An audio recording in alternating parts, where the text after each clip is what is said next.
Hello and welcome to the video for Wednesday, November 4th game design. I'll let you guys in from the waiting room.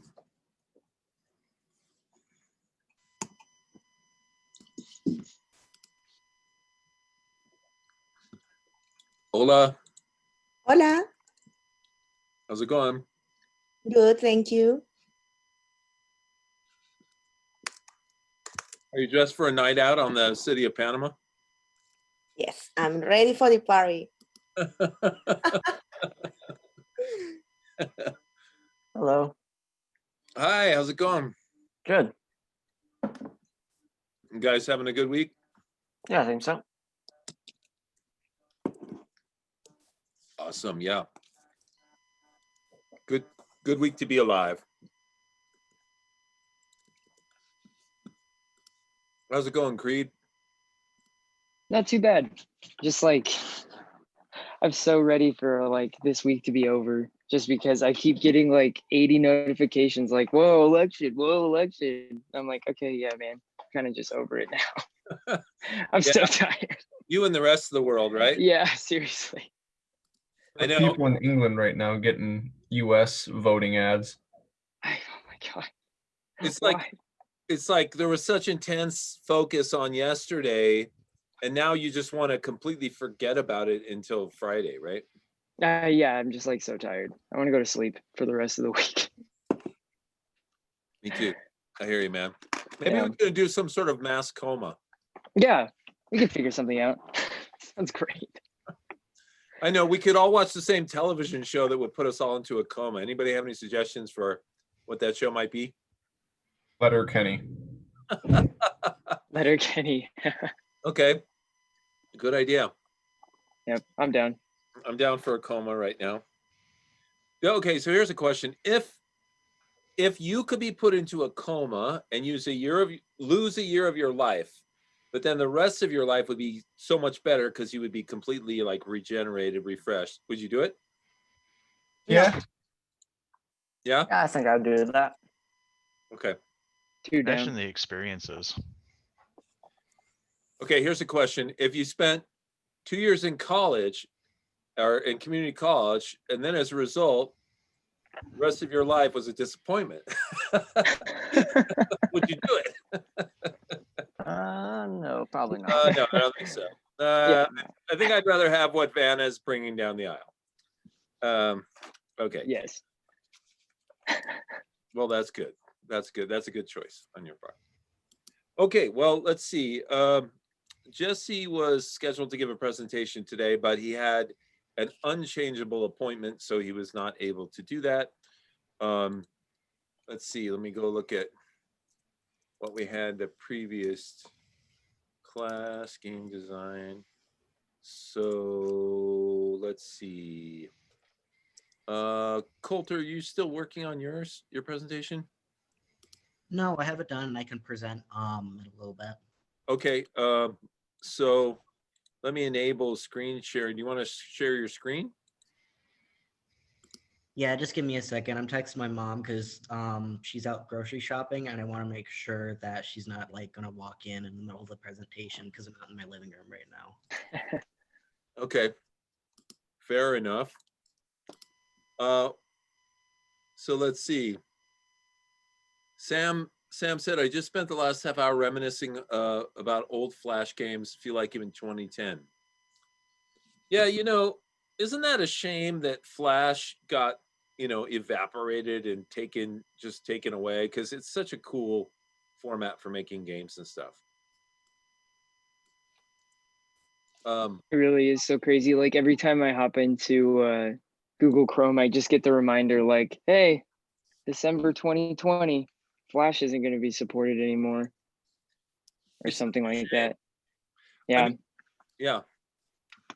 It's terrible because it was such a gorgeous, such an easy to use format. But unfortunately, I think Steve Jobs was right in that it was a flawed coding led it to be a security hole where malicious malware could be injected, and as a result, it's just toast. But that's a shame, and I wish there would be something. I guess the closest thing we have is Unity, You guys use Unity at all? Well, you know I Mess with do. it. Yeah. So, and of course, as you go on in these game design classes, Unity is one of the main tools that you use to develop games. But that's really awesome software too. Okay, so do you need some more time, Coulter? No, I believe I'm good. Let me start. Share here. I'm just a little bit janky. Let me see. Share desktop.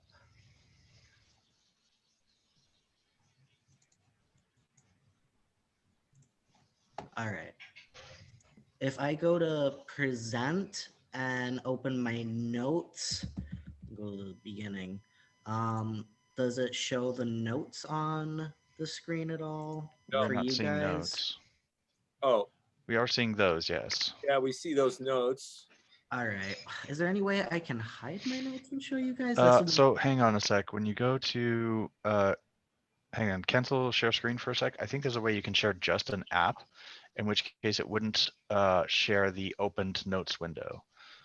All right. So yeah, if you go to share screen, instead of going screen 1 or screen 2 or however it's labeled, you choose an app and that'll work. All right. Can you guys see that being shared? Yes. Yes. Does it? If I scroll around, does it do it? Yes. I mean, All well, right. if you scroll around, we just see the presentation. We don't see notes. All right. Can you see the? I just opened the notes. Can you see the notes at all? Nope. Nope, don't see them. All right. Let me share my camera real quick because that's more professional. Zoom open. Wait, how do you? Okay, I need to stop sharing for just 1 second and then start my video. Sorry, this is taking a second. I just want to make sure I have this right. All right, can you see that? Yep. All right, so hi. I decided to do my presentation on crunch within the modern video game industry, and overtime and some of the often harmful cycles that stuff like this can lead to. So just a quick warning, I will be briefly talking about just depression and anxiety. Nothing like too crazy, but in case anybody's a little bit more sensitive to that stuff, I just wanted to let you know. All right. So what is crunch and overtime? So crunch is typically referring to the practice of employees working longer hours, often to meet deadlines within the video game industry.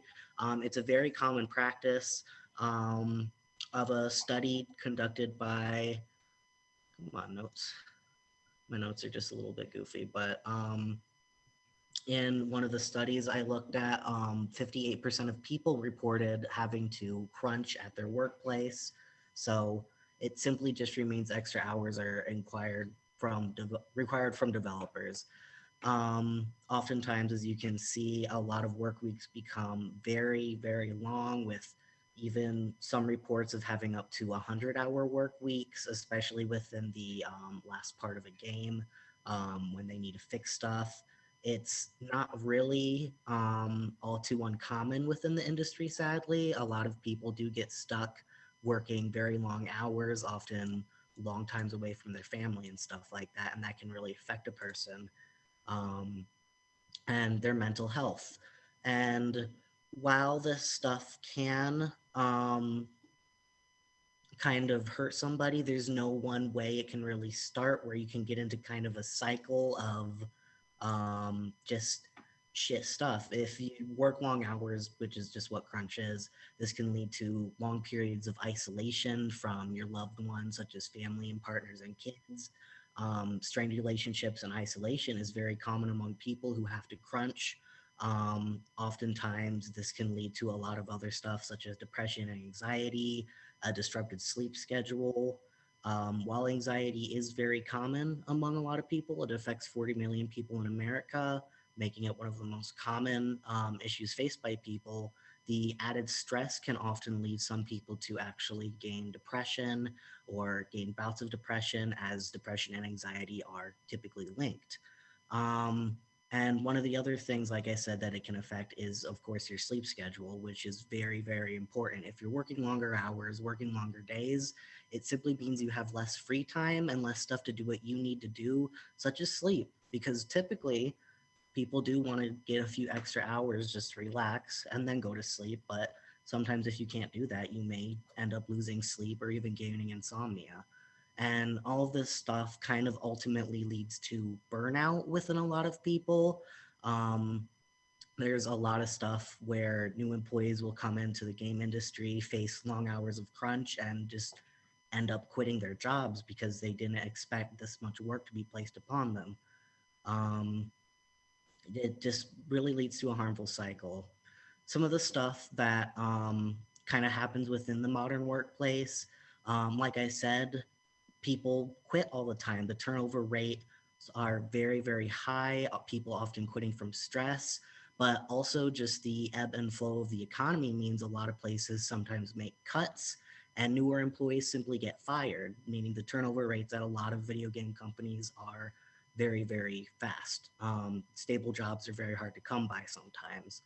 This is often caused by a lot of ways businesses are run, and there are a lot of stuff that really forces employees into a bad position sometimes.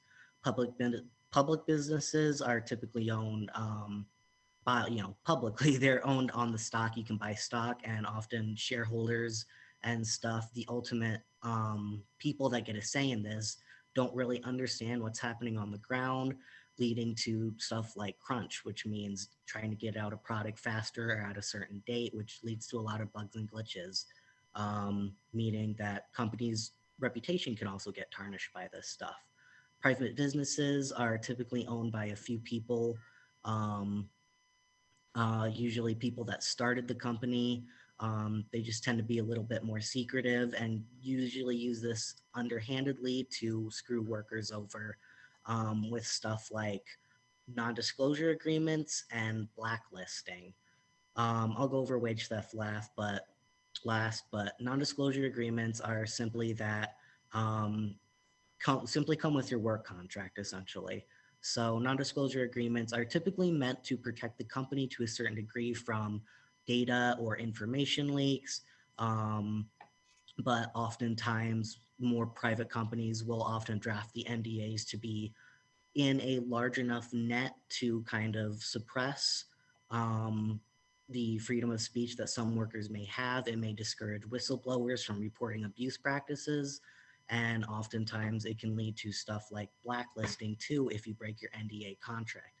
Blacklisting simply refers to the practice of kicking out a person or reporting a person um, to different just other companies and stuff, disallowing them from gaining further employment. Whistleblowers and people who try to have or people who have a trade union history typically are blacklisted within a lot of companies, meaning that they are here. Sorry, meaning that they often get blacklisted, meaning that they have a very hard time finding other work at other places because a lot of big businesses will communicate with other places, and a lot of companies, they have smaller subsidiaries, so it's harder to find work within a company as a whole because you may have reported some of the stuff that was going on in your workplace environment. Not everything is as bad as it seems, though. With the alternative ways of work. Businesses as a whole right now aren't really the best for the people working there. Not every business is like this, of course, but typically because of the top-down structure of a lot of places, employees don't have a lot of say in what goes on with their lives. Um, and this can really suck. But there are ways of helping this in a regular work environment, and there are also lots of alternative ways of working in an environment and alternative ways of owning and running a business. In a normal business setting, usually the best thing you can do is try to advocate for the others around you, and to talk to the people around you and let them know, like, how's work been going? You know, just make small talk with other trusted employees and stuff. You want to get to know your other people, and you want to get to know how the company is running and working within your workplace, so you can really tell if it's a toxic workplace environment, and if you should, you know, try to talk to your other employees and see if you can't do anything about it. Now, um, usually the stuff is very rampant just within the tech industry. It's a very big, very growing, and very large industry. However, worker treatment is often very lacking, from, you know, the most common IT worker to big game industry, $1 million companies.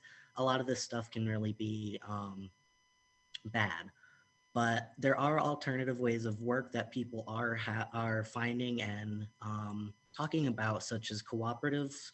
Cooperatives are simply where the ownership is where the ownership belongs to all the workers who work there. Every employee, from um, a janitor, may be a part of the company and own a part of the company, have a stake in what it does.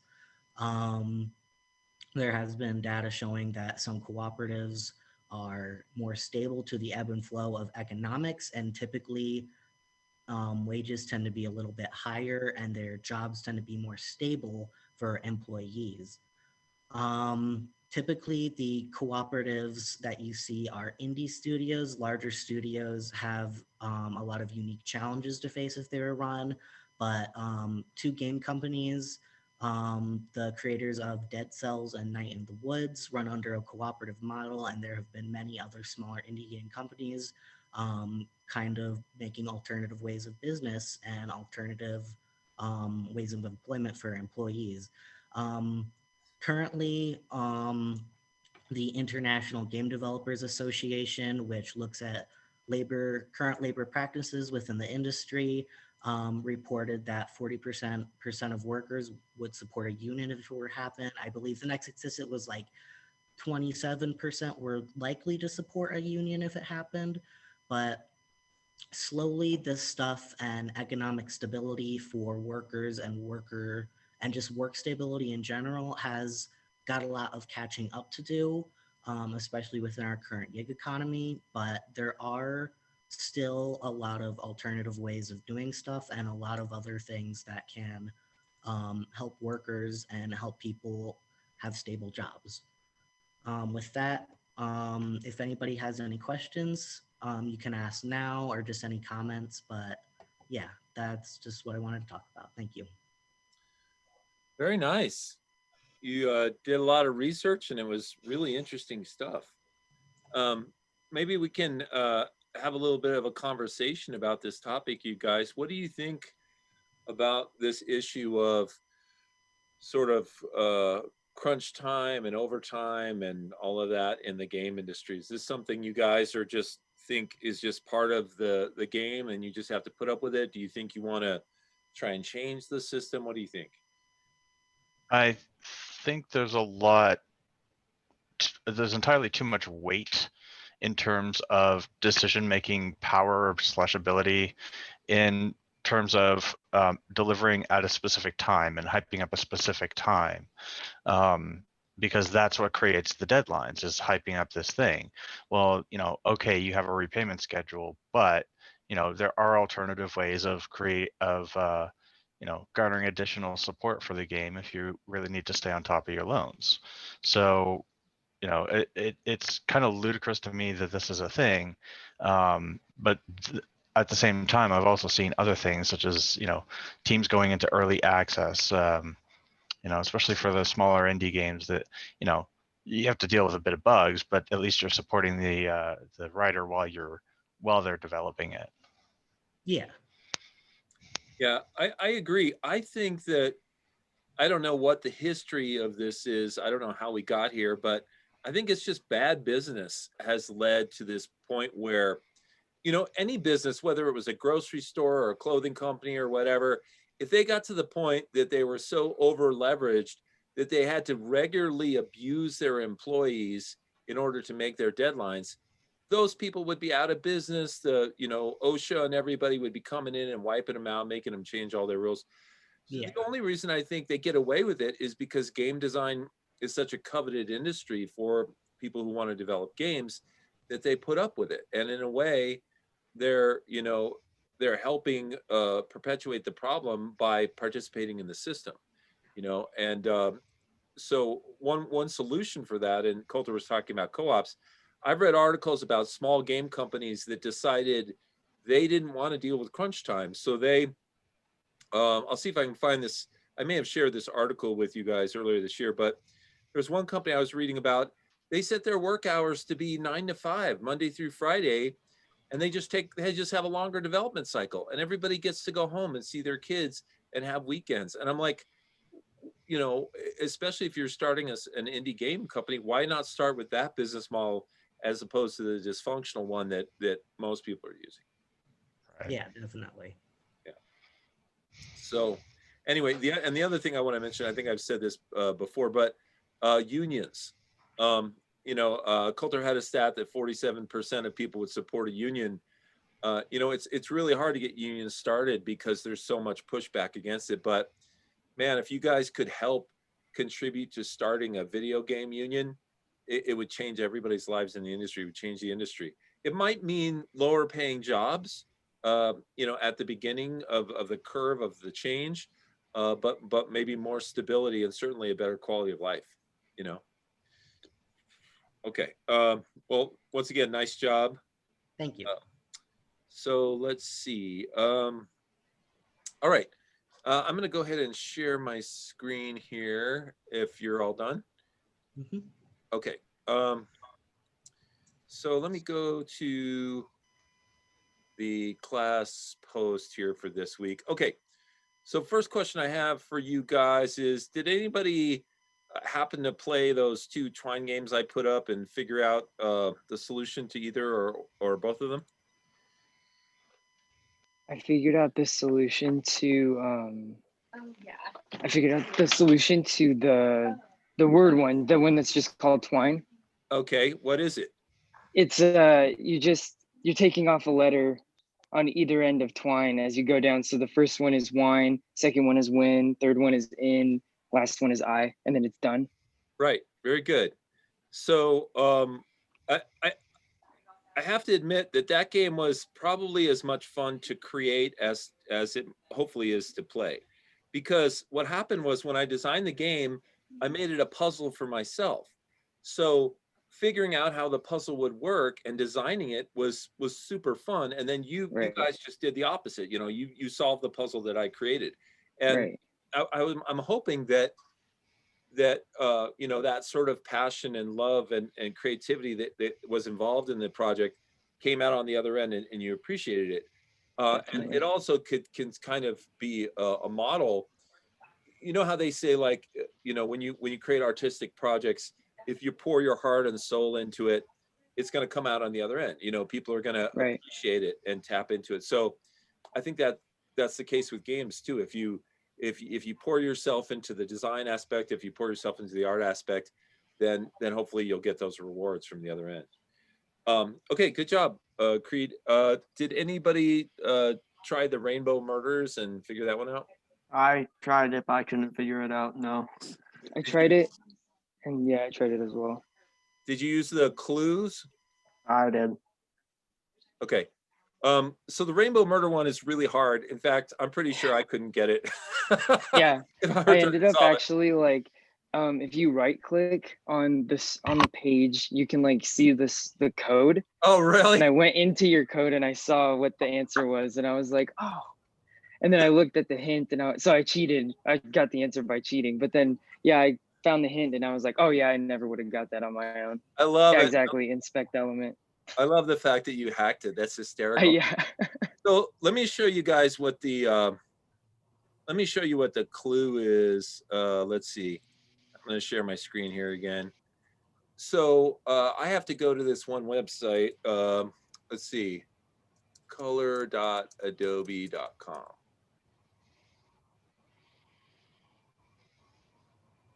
All right. So So of course the Rainbow Murders is all about color. And you're trying to figure out which three people in which one of these gangs, killed Lily Rainbow, right? And so what I did was, I would list all of these people with these names that were related to colors, like John Sky, was in the blue color, or Tim Bull was red or whatever. And then to clue you into the fact that hey, it's called the Rainbow Murders. These people are all colors. Color must be at the core of the clue, right? Now, I don't know a hell of a lot about different color systems, but I know that there exists a series of different color systems because of this web page here, which is the Adobe Color page. And the Adobe Color page is basically a color wheel. And by clicking on these different choices over here, you can create different combinations of colors. And these are all have existed for a long time. And painters hundreds of years back have used these color combinations to create amazing art. And what's cool about this wheel is it's interactive. You can click on it and you can move it around, you can resize things, and then you can even download these palettes to your Adobe programs, right? So it's an amazing tool.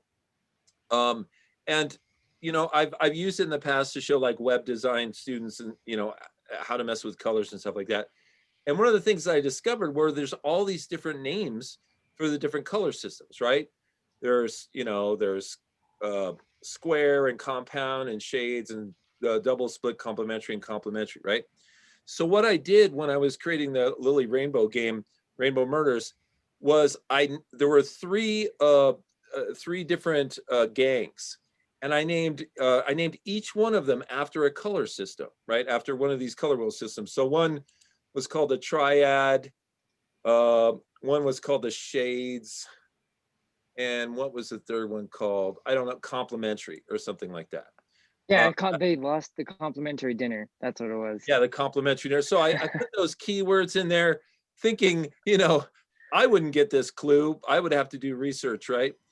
But that's why the clue for this game was the word wheel. Because you're looking at color and you're thinking wheel. I'm like, oh, color wheel. And then maybe people would go to the color wheel and they would discover it. And what the solution was it Triad? I can't even remember. What was the clue? So the clue was wheel, was the word wheel. Oh, okay. Mhm. And so that led you to color wheel, and then color wheel led you hopefully to the different types of color combinations here.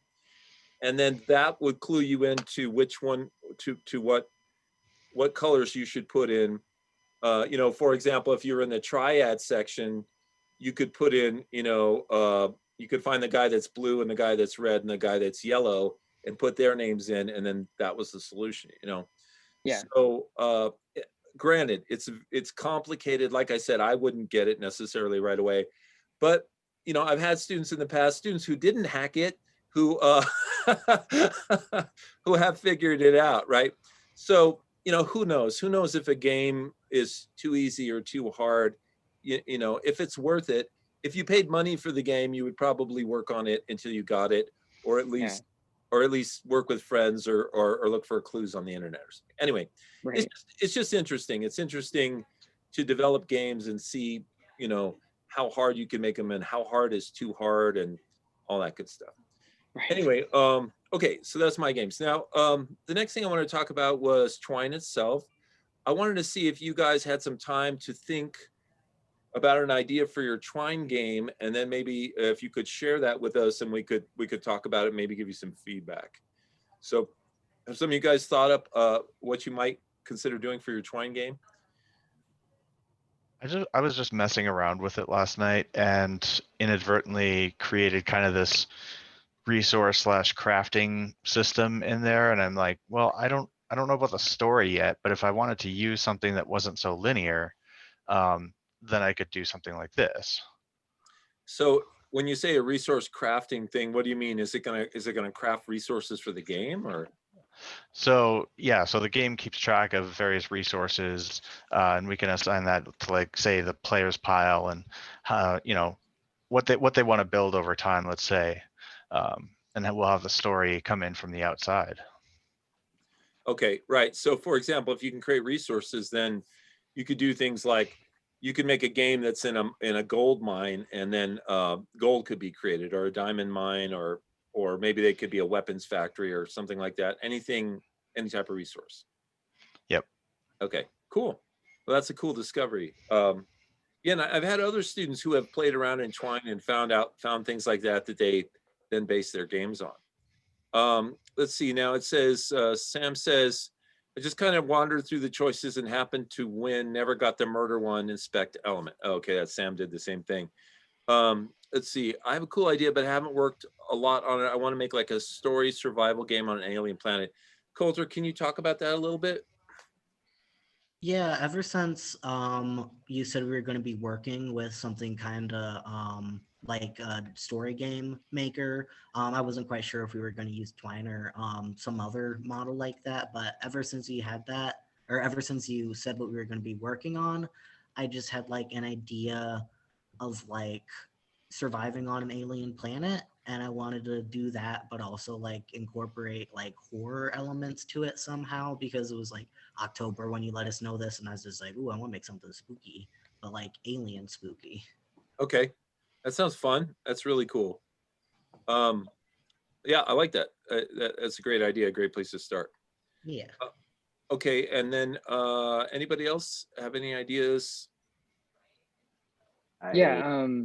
Oh, sorry. You can go ahead, Nick. No, you can go. So I was just thinking about like I think for now at least the mechanic of the game I'm thinking about is gonna be like, oh yeah, kind of like what you had mentioned before, Greg, where you played a game where it's like those old school games where it's like, oh yeah, you're in a room and the door's locked. What do? You know, I was kind of thinking like, do like the mechanics really rudimentary like that, but then the whole thing is I want it to have like a theme that once you get to the end, it can be like interpreted in your own way, but through it's gonna have like a major theme that everything is it's all like joined together in a theme that you realize at the end, but it could be interpreted in a lot of ways. So I have an idea. I just don't want to say what it is because I don't want everyone to be like, oh, Right. that's what it's supposed to be. I just want it to be whatever you think it is.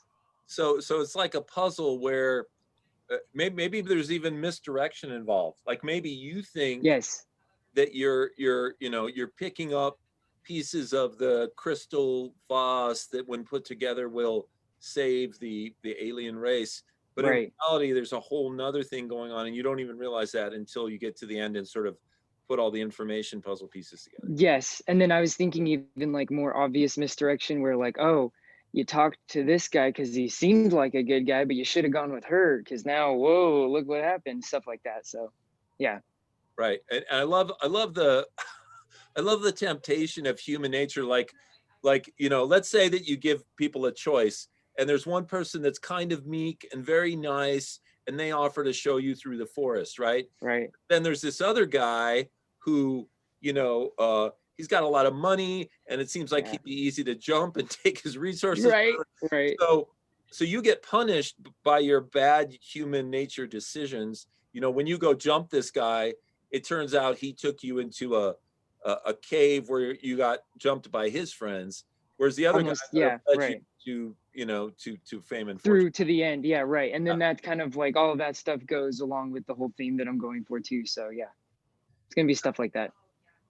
Now, keep in mind that when you guys are designing these games, we always think about games, especially these story games. We think about adventure and D&D type games and stuff like that. But you can make a game that exists in any genre, and that also has any purpose. Like, for example, there's a guy who famously made a game about the fact that his son got cancer, and it was like a year in the life of this family that got cancer, right? And so that doesn't sound like a very fun game, but it's actually a game that people who have relatives that have cancer might enjoy playing, because it sort of clues them into all of the things that you would experience. There's also games like we talked a while back about the game that the guy who wrote Rich Dad Poor Dad, he made a game about how to get better at finances and investing. So that's an educational game, right? And we also talked about the fact that in Sierra Leone, there's actually a game you have to play before you get your driver's license, right? So, you know, obviously the gamification of life, you know, you can take anything that you want to communicate and probably retrofit it into a game. So you guys don't have to feel constrained by sort of normal gaming genres. You can really create whatever you want. Right. I was thinking like it kind of lends itself as a good way to like talk about things that are hard to talk about otherwise. You just put it into a game and let someone else kind of like think about it themselves. So it makes it easier to talk about certain things. Right. Okay. Like Well, especially with like cancer, you know, like, oh, my son has cancer. It's so horrible. But instead of having to talk about it, make this game and let other people experience it in a way. yeah, and in a way, you step away from the reality of it because now it's in a game. Yes. Yeah, right. Like maybe your son really does have cancer, and you invite your friends over to play, and they get this insight into what you're going through. You know. Right. I don't know that I would do that. I know, right? It's like, hey guys, come I over. don't know that I would be like, hey, come on over. I want you to feel my pain. I know. But like, here's another example. Like, Olivia's making this game Toxic, which is about relationships. Yes. You know what I mean? Well, what if you were in a toxic relationship and the way you wanted to clue your partner in was to play this game? You know, like, hey, right. I do that, or you know, yeah, you do that, or whatever. You know, that's not a good idea. Really. So, but anyway, yeah, you know, the sky's the limit with these things. So Nick, you had an idea you wanted to talk about, right? Yes, I don't really have, I appear to have closed it. It's basically, I guess you could say, a story game. Yeah. Okay. Just yeah, just like a short little, a simple little game thing. And you don't want to divulge this story right now? Mainly because I haven't thought of it too far ahead, but yeah. Okay. All right, fair enough. You know, and some people, when they're developing games like Creed here, you know, if there's something special information you have to deduce inside the game, they don't want to give it away, you know. And then they can just present us with broad strokes and outlines, and then maybe we can help with suggestions and things like that. Okay, so a story game, that's cool. That's really fun. Those are always great. Is there anybody who's thinking of doing anything like a graphic novel type of game, like a game that's based on imagery, and is almost like going through a comic book or a graphic novel? Any of those ideas? Okay. That's also another, you know, option for you. You know, not that I'm recommending this, but let me just give you an example. So Creed, for your game, the Call of Cthulhu game, you know, the artists that are working on that game are making some really cool art, right? Just like, you know, Coulter's game, that team is making really cool art as well. Right. Now, if you wanted to cannibalize any of the art from that game, and I'm just making you know, an idea here, not something I would suggest that you follow, but like, okay, you guys could take all the art from that game and turn it into a story game where basically the player comes in and they see this, you know, giant creature, and it says, you know, you have been called by Cthulhu, and you know, the great demon Gorgot, you know, says you must go to the 7 towers, you know, or whatever, and then you get to pick the choices, and then you have all this beautiful art that you guys have already developed, which become the story pages. You know what I mean? Right. Yeah. So, you know, you can recycle things like that. Not like you've already come up with an idea. So I'm not saying to do that. I'm just saying it's a right. Yeah. Yeah. Right. Possibility to actually use art that we've already kind of made and stuff with our other games. Yeah, that's a good idea. Yeah. Like who's the main artist on your game? Is it my game?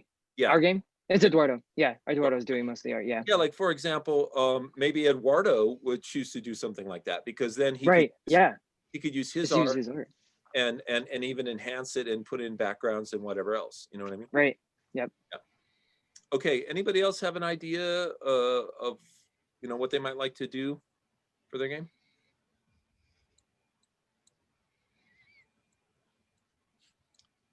Okay. Let me see. All right. So this is what I think I want to do. I want to give you guys plenty of work time to work on these. Um, so last class we were talking about the fact that I'm trying to get you guys to work sort of on two different tracks.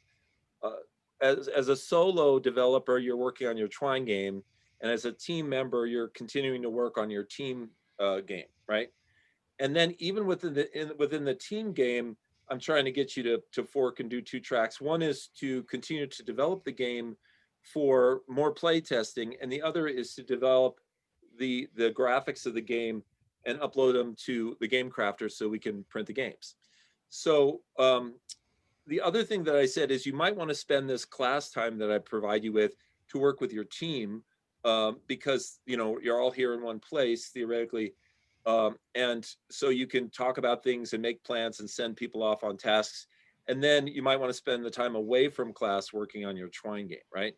So, I'm going to give you guys time to work on that right now. And like I said, one very useful way to use your time is get with your team right now. Maybe assign certain people to work on the play testing and the improvements to the tabletop simulator game. Assign certain people to work on the artwork for the printing, and then of course when you're away from this actual class time, work on your Twine games. Okay, so any questions from any of you guys about any of that stuff? Oh, here's one question before we get moving on this. Livia would like to get some feedback on her new cards. So Livia, would you like to share your screen and show us your cards, or do you want me to... They are in my folder. Okay, so you want me to find them and share? Please. Okay, you got it. So let me find it let me find my, okay, I just got to find here we go. So Livia. Card games, graphics. That's the folder. All right. Let's see. Where's the game? Card game and then graphics? Yes. Okay. And then graphics. Mhm. Okay, here we go. So guys, before we break to do any of that work I was talking about, let's give Livia some feedback on her game art. So once again, this is the Toxic game. And this is this is the latest version of the artwork for the cards. So And the last one, I changed this too much. changed it too much. Okay, so let me go ahead and show you some of the cards. Livia, Mhm. can I take the liberty of explaining some of the things that are happening here? Yes, please. Okay, so each one of these is obviously a different character. It's an Art Deco style, and these two items down here, the one with the heart, are things that this character likes, and the one with the broken heart are things that they don't like. So let me just show you all the cards, and then maybe we can give her some feedback about the style and any other things you want to mention. So here's the first one.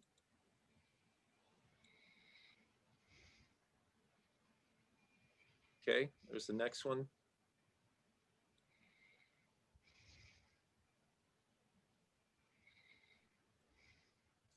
Wait, I gotta say one thing. I like that Jordan doesn't like commitment. Can I play Jordan? Okay.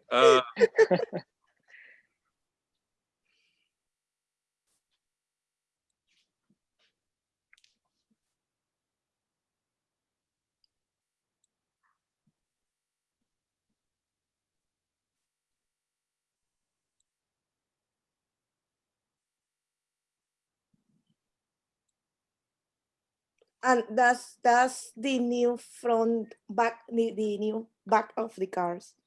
So Okay. let's go to the start.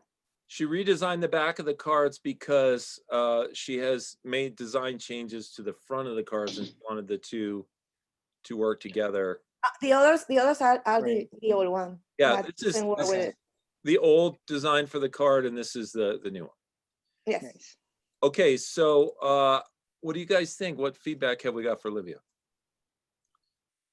Yeah, I really like the because like before I remember the background was all just white, and now I love that it's like that you've changed it so that their likes and dislikes are a color that match the background. It makes even the character pop out even more. It makes them stand out. Still love the textured art. It looks so cool. I love these cards a lot.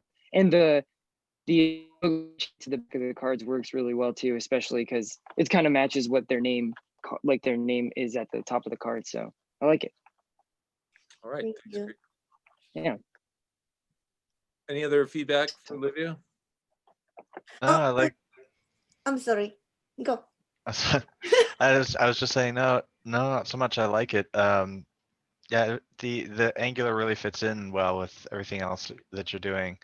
And I can see the reduced for simplicity back of the card. Like I like that redesign as well. It works really well with everything else. Oh, thank you. And do you like the heart and the broken heart? I mean, I don't know what they do, but yeah, they're cute. Yeah, no, I like them. I just like it's like a simple way to see like their likes and dislikes, just kind of like universally like, oh yeah, you like it, it's a heart, you dislike it, it's a broken heart. Works well. Okay. Thank you. So Coulter, you made some comments. Can you talk about it?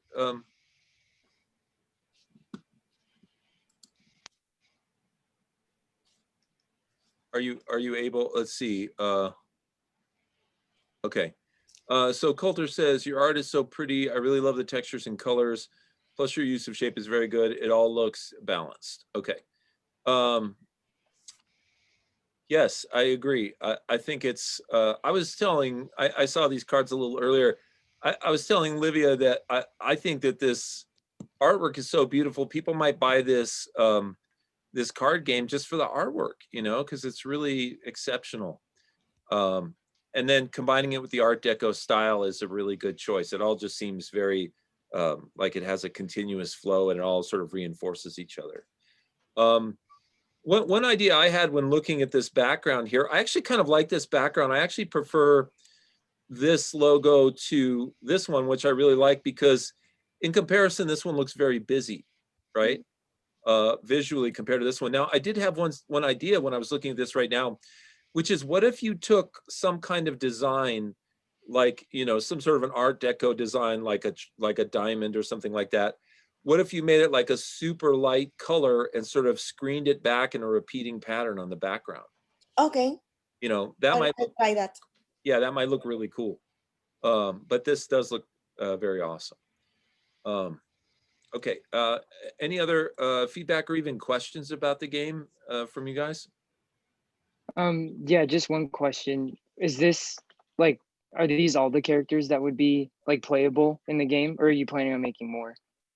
Yeah. I still need to make one more man. Okay. The game is going to be only for 4 players, but Okay.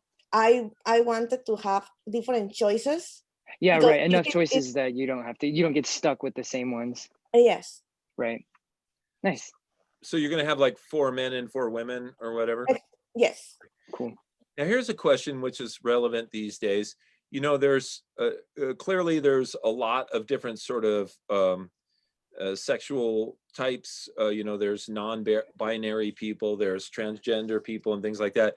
So whenever I start creating characters in a game, I always think about that. And I always think, you know, should I create these sort of gender neutral people that that players can choose? And I also think about race and culture. Like, should I create some characters that have darker skin or some characters that have different, you know, facial features and stuff like that? What do you guys think about that? Do you think that's relevant for games like this? Yes. Especially for this because there are going to be those characters in a relationship, and that's all the names that I chose. I did a search, and these are non-gender names. It can be used for both male and female. And also, I tried not to put too much in their face, so it can be like, it can be whatever you want. Right. And not only that, but the characters are all unusual colors. So then, you know, white, red, black, or blue, you know, the skin color doesn't come into it because you've sort of taken that out of the equation. So I'd say you've done an excellent job. First of all, the gender neutral names, you know, secondly, the skin color, thirdly, the facial characteristics being very simplified. you know, you have made a game that could appeal to a lot of people, because as Coulter says here in the chat, having more diverse characters means people are more likely to find someone to relate to more. And of course, the games that we probably enjoy the most are the ones that where we can really get into the character. I think that's why D&D type games are so successful, is because you literally create that character. You know, I always wanted to be a mage. I always wanted to be a little dwarf that was obstinate and yet powerful, you know, and then you get to create that character. And by making sort of a tabula rasa, you know, a blank page of these characters, I mean, all you have is a generic look for a character, a gender neutral name, and then a couple of very common traits. Like, you know, like, I'll give you the example. We were looking at these characters and I saw Jordan, and Jordan was afraid of commitment. I'm like, I'm Jordan, you know, that's, you know, boom, I made a connection with that guy. Because I thought it would be funny, you know, and I thought it'd be funny if that was my character's personality. I would have so much fun playing this game, because like whenever there was a situation where you had to commit to a vacation time or, you know, a dinner plan or something, I'd be like, oh, I just can't commit right now. You know what I mean? So that could make it really fun for me. Anyway, okay, any other comments or about the game? I'm looking forward to seeing how it develops. Like it. Yeah. Thank you. Very nice job, Olivia. Okay. Thank All right. So unless anybody else has anything they want to share and get feedback on, we're going to give you guys this time to once again connect with your team and set everybody on their directions that they need to work on. And then once you've done that, you can transition over to working on your Twine games. And those of you who didn't have a chance to talk about your Twine games today, maybe you can create something, an idea, and talk about it on Monday. You know, just so we have some idea what you're working on, we can give you some feedback. Okay, so go ahead and work on those. I'll turn my video off, but I'll be here if you have a question, and I'll check back at the end of the period.